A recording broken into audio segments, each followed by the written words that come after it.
Woohoo! How long have they been dancing? I feel like I could go a few hours before my feet would get that tired. Come on now. Very interesting premise. Oh, I wonder if it's the blood that tied their pack together. Ooh, she saw too. Oh, that bitch. Oh, she's going in for a kiss too. She's really rubbing it in. Is it gonna look like she shook her down for her hairpin, basically? I love how you can immediately have another woman all over your arm in public and it's just like seen as socially acceptable. Ooh, thank you, homie. Some people will still hate him because he was like swapping tongue, but at the end of the day, it was an engagement based on a political marriage. It's not like he had love for her. While maybe not nice, it's not like he was evil or anything. So there's actually potential for his character. Are they gonna like swap minds? Does she take over her body in times of need? Like, this is the cliche Villainess plot completely shattered in the same episode that it started, which I don't think I've ever seen happen before. I wonder if anyone's gonna make some edits of fucking Yu-Gi-Oh! And they'll just put the Yu-Gi-Oh! Theme song anytime they switch bodies. Yu-Gi-Oh! So I just got done watching the first 2 episodes of the Holy Grail of Eris, and this is peak revenge. It's revenge that feels brutal, but not in an overly edgy way. And honestly, we get a lot of Villainess shows anymore, and I do hype up a lot of Villainess shows.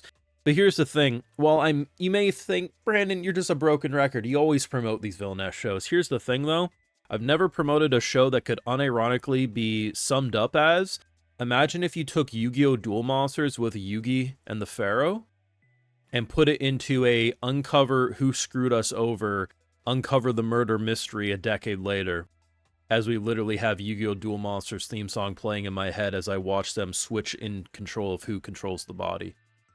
This is unironically like the best intro to any Villainess show, like dead ass. Now, before we jump any further, if you got this far in the video, help show your support, subscribe, like, ring the bell, all that stuff. Help these videos do well, and so you can keep coming back to the channel so you can see more. But if you want to go the extra mile, we do got the Patreon, helps fund the channel, and you get to see my full thoughts in live reaction format. So, episode 1 and 2 have dropped, and I gotta be real, I don't think you guys are gonna show up past this video. I hope you prove me wrong, but I'm pretty good at spotting false hype. Now, am I glad I checked this out, and will I continue to gladly watch this every week on Patreon? Abso-fucking-lutely. This show is one of the best of the season. But I truly believe, especially just peeking YouTube search results, ain't no one getting views on episode 2. Now, granted, I have a unique community. Sometimes the shows like these can actually do well for me, but do that well for everyone else. So, comments and likes are the only way you're going to continue seeing this. Like, I really have to hammer that in, because you guys don't listen otherwise. But this will be my face exactly when I see this video bomb. Now, like with a lot of Villainess shows, similar to how Truck-kun is to Isekai, Betrayed by Your Fiance is to Villainess shows, right? But this one's actually very unique. So, the show starts off with a witch being executed with a 6-year-old girl watching in the crowd among a lot of people.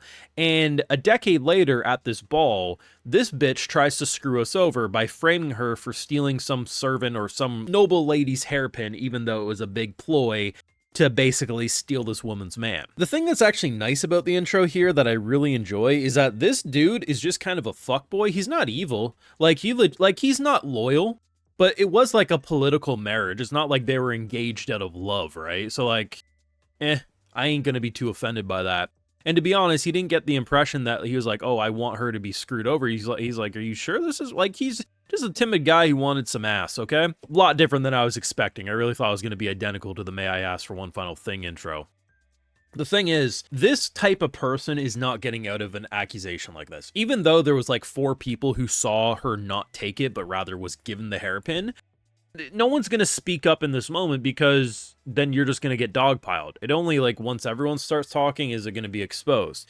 And it's a super interesting premise because, like I said, it's basically Yu-Gi-Oh! Anyone who's seen Duel Monsters, when Yugi needs that confidence, the Pharaoh takes over for him. And that's exactly what we got going on here with a witch named Scarlet.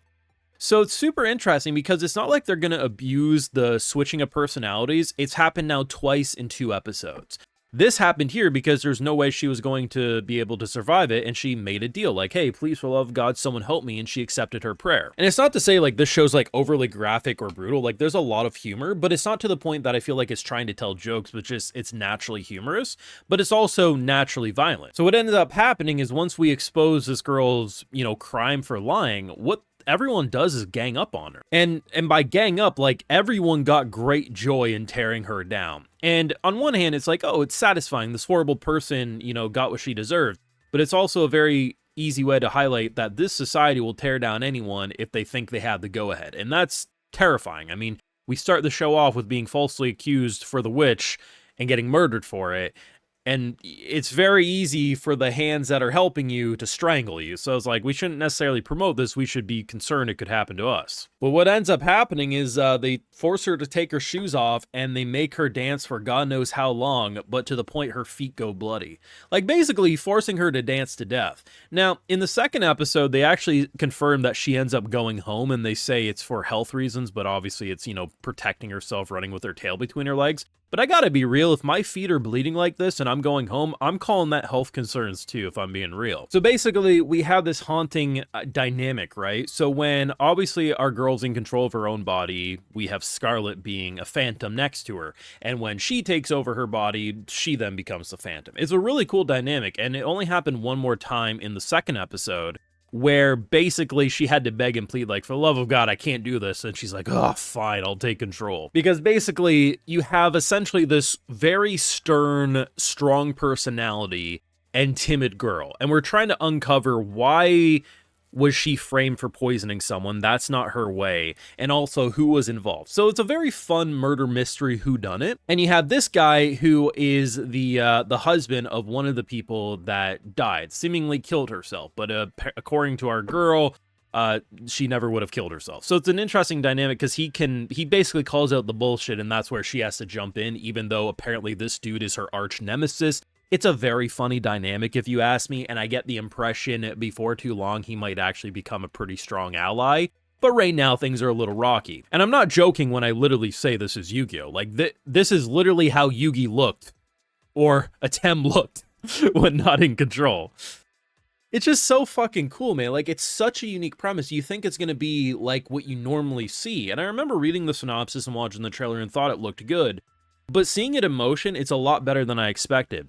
There's like one thing I could nitpick about this, and that is the 3D dancing looked very bad, but it doesn't really distract from my enjoyment. So I can't safely say like, oh man, there was actually an issue with this. No, like I legitimately think this is as strong of an intro as you could have made for a Villainess show, if I'm being real. And I think what I like too is the fact that the second episode didn't just try to jump into another beheading or, you know, watching someone dance till their feet bled to we got to bone. Instead, we got to see her, you know, fake being a sister, trying to learn about this orphanage, and then we find a note behind a painting. It's a very good mystery, and it doesn't feel like it's trying to be smarter than it is. It's just very competent in what it's doing, and in doing so, making a very thoroughly enjoyable show. Listen, I think this will be easily one of the best shows I can watch this season. I personally do not think it will get views. It wouldn't get views, and it's not going to be the, oh, you're doing it a day later. No, it doesn't matter. The first videos will always do okay, like after a period of time anyway. I don't get the impression people want weekly discussions. Now, I've had requests, and I did a poll on the channel, and it made it seem like people want, but I don't believe. Between YouTube breaking its search algorithm, between YouTube making the homepage nothing but shorts, it's already hard enough to talk about shows like these. It's even harder when seemingly the fans of these shows don't turn up for comments, don't turn up for likes. So you gotta prove me wrong. Either way, I'm going to be watching this over on Patreon, so you can catch my full live reactions over there. But make sure you drop a like, comment, all that stuff, subscribe, and fucking ring the bell, guys, because you guys are using the fucking homepage. I got the analytics to prove where you guys are finding these videos. Stop using the fucking homepage and use your subscriptions and bell. It literally solves all the issues on YouTube. But anyway, love you all. But if you do join my Patreon, I will give you a video shout out because they are why you even get these videos at all. All right, so today we got Bill, Waka, Keegan Miller, and we also have Swanson. So I appreciate the support, everyone. Please take care. You all have a good one.